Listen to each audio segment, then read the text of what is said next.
Hello বন্ধুরা, hi tech কোম্পানির মুরগি দেখুন। আজ মুরগির এজ হচ্ছে 17 দিন। একটু দেখে বলুন মুরগিগুলো কেমন আছে।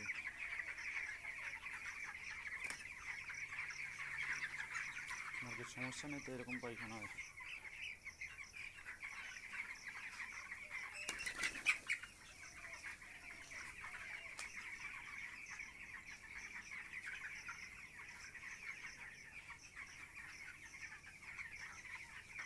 এখন কি আর জায়গা দেওয়ার প্রয়োজন আছে? অভিজ্ঞ ভাইদের কাছে পরামর্শ চাই, প্লিজ একটু বলবেন।